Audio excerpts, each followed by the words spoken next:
당뇨병을 오랫동안 앓으면 대부분의 선진국들에서 심혈관 질환과 당뇨 망막병증, 신장질환, 말초혈관 질환과 같은 여러 가지 합병증이 나타나게 되는데, 이 가운데 당뇨 망막병증은 우리나라에서 실명의 가장 큰 원인입니다. 당뇨 망막병증은 실명의 직접적인 원인이기 때문에 얼마나 많은 당뇨병 환자에게서 당뇨 망막병증이 생기느냐가 매우 중요한데, 질병관리청의 국가건강정보 포털에 따르면 당뇨 망막병증 유병률은 당뇨병 진단 당시에는 1.9%였으나 유병기간 5년 이내 14.6%, 유병기간 6 내지 10년 22.9%, 11년 이상 40.1%로 당뇨병을 오래 앓을수록 급격히 높아지고 있습니다. 한편 백과사전이나 여러 병원에서는 당뇨병 유병기간이 30년 이상이면 당뇨 망막병증 유병률을 90%로 소개하고 있을 정도로 당뇨병을 오래 앓으면 대부분 당뇨 망막병증이 생긴다고 보고 있습니다.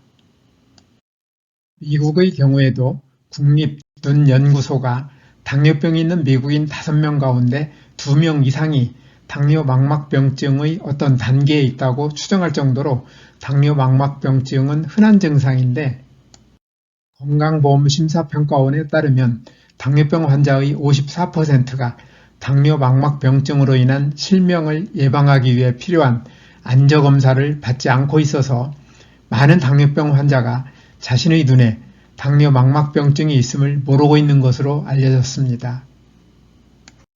그렇다면 당뇨병을 오래 앓으면 대부분 당뇨 망막병증이 생기고 결국 실명한다는 뜻일까요? 당뇨병을 오래 앓으면 당뇨 망막병증이 생길 확률이 높아지는 것은 부정할 수 없는 사실이지만, 그렇기 때문에 중요한 것은 당뇨 망막병증이 생기지 않고 생기더라도 실명하지 않도록 노력하여야 한다는 말씀을 드리고 싶습니다. 당뇨 망막병증은 높은 혈당 때문에 망막에 영양소와 산소를 공급하는 혈관이 손상되어 혈액과 체액이 흘러나와 망막 조직이 부풀어 오르고 시야가 흐려지는 현상으로, 당뇨 망막병증은 시력을 떨어뜨리고 심하면 실명에 이르게 되는데, 시력의 저하는 두 단계로 일어납니다. 먼저 높은 혈당 때문에 가장 먼저 나타나는 변화는 혈관이 약해져 혈관에서 혈액과 체액이 흘러나와 망막에 쌓이는 것으로, 특히 황반 부위에 쌓이면 시력이 저하될 수 있는데, 이러한 상태를 비증식성 당뇨 망막병증이라 부릅니다. 비증식성 당뇨 망막병증의 초기 단계에는 시력에 영향을 주지 않거나 시력 저하가 경미하여 당뇨 망막병증을 모르고 지나치기 쉬운데, 높은 혈당이 지속되면 더 심각한 단계인 증식성 당뇨 망막병증으로 진행하게 됩니다. 시간이 지나면서 혈당이 지속적으로 너무 많으면 망막에 혈액을 공급하는 혈관이 막혀 혈액 공급이 차단되므로 눈에서는 새로운 혈관을 만들어 혈액을 공급하려 시도하는데, 비정상적으로 새로 만들어진 혈관은 제대로 발달하지 못하여 혈관벽이 매우 약해 쉽게 터져 혈관에서 혈액과 체액이 황반으로 쉽게 새어나가므로 황반부가 붓는 당뇨 황반부종이 생겨 시력이 떨어지는 주요 원인이 되는데, 이 단계가 증식성 당뇨 망막병증입니다.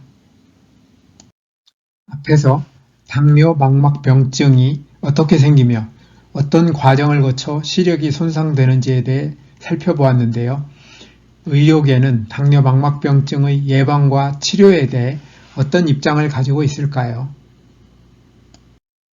당뇨 망막병증의 원인은 당뇨병으로 인한 높은 혈당이기 때문에 당뇨병이 나으면 당뇨 망막병증은 당연히 예방되는 것은 물론 걸린 당뇨 망막병증도 낫겠지만,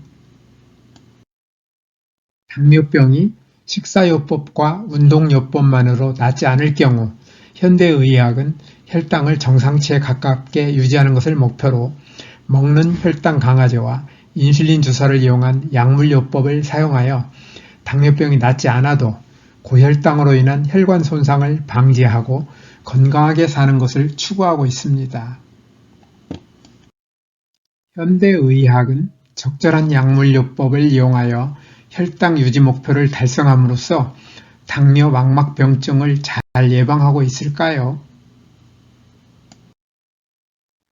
앞에서 설명드린 것처럼 당뇨병의 유병기간이 11년 이상인 당뇨병 환자들의 당뇨 망막병증 유병률이 40.1%, 30년 이상이면 90%나 될 정도로 당뇨 망막병증 유병률이 높으며 2017년 국민건강영양조사에서 40세 이상 성인 당뇨병 환자 중 당뇨 망막병증의 유병률이 19.6%로 5년 전보다 오히려 높아진 것을 볼 때 당뇨 망막병증이 잘 예방되고 있다고 보기는 어렵습니다.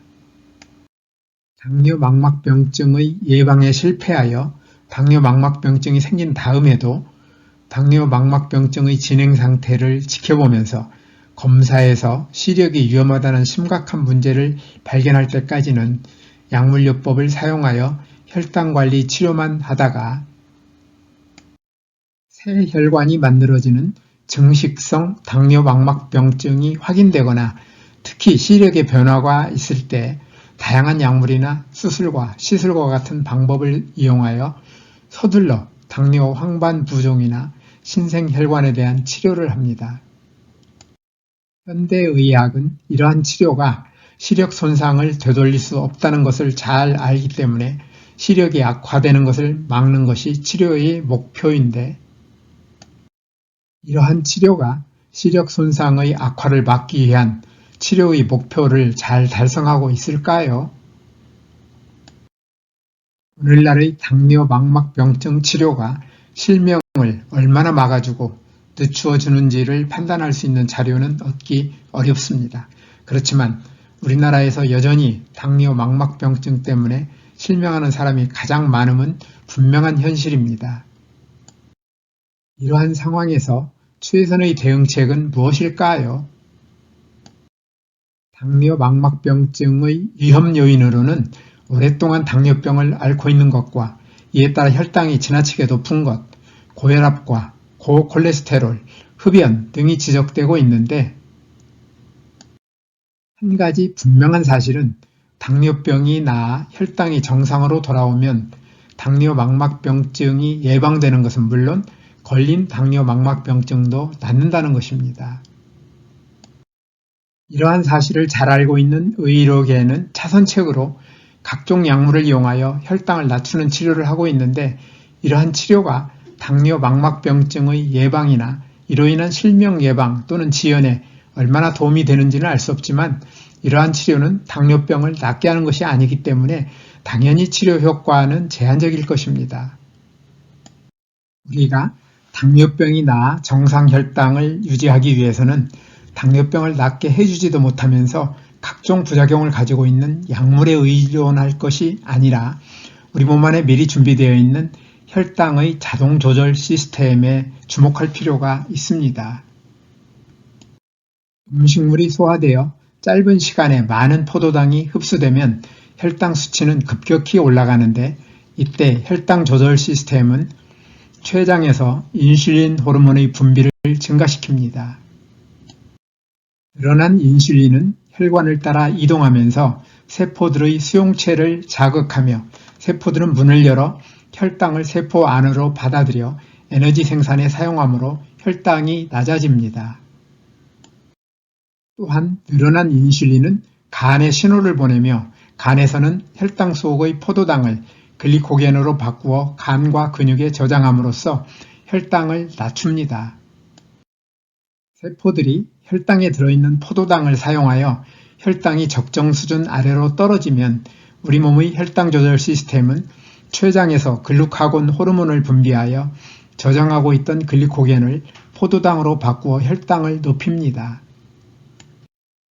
이처럼 우리 몸의 혈당 조절 시스템은 혈당 수치가 급격히 올라가면 인슐린 호르몬 분비량을 증가시켜 혈당 수치를 적정 수준으로 낮추고 혈당 수치가 적정 수준 아래로 떨어지면 글루카곤 호르몬의 분비량을 증가시켜 적정 수준으로 높이는데 저는 이러한 시스템을 내 몸 안에 준비된 최고명이라 부릅니다. 우리 몸의 혈당 조절 시스템이 어떤 이유로 정상적으로 작동하지 않을 때, 다시 말하면 내 몸 안의 최고명의가 제대로 일하지 못할 때 우리는 당뇨병에 걸리는 것입니다. 내 몸 안의 최고명의가 제대로 일하지 못하여 당뇨병에 걸릴 때 우리는 어떻게 해야 할까요? 내 몸 안의 최고명의가 제대로 일하지 못하는 원인을 찾아서 해결하면 되는데 그 원인은 최고명의의 일을 방해하는 잘못된 생활습관입니다. 최고명의의 일을 방해하는 잘못된 생활습관을 고쳐 일하기 좋은 환경을 만들어주면 최고명의는 다시 제 역할을 할 것이기 때문에 당뇨병은 물론 최고명의의 일을 방해하여 생긴 모든 질병은 낫게 되는데 그런 삶이 바로 뉴스타트입니다. 뉴스타트 생활을 통하여 최고명의가 신바람나게 일할 수 있는 좋은 환경을 만들어주면 당뇨병은 물론 최고명의의 일을 방해하여 생긴 모든 질병은 낫게 될 것입니다. 뉴스타트의 구체적인 방법에 대해서는 저희 다른 영상들을 참고해 주시면 감사하겠습니다. 오늘도 끝까지 영상을 시청해 주셔서 대단히 감사합니다. 늘 건강하시기를 기대하며 다음에 더 좋은 영상으로 찾아뵙겠습니다.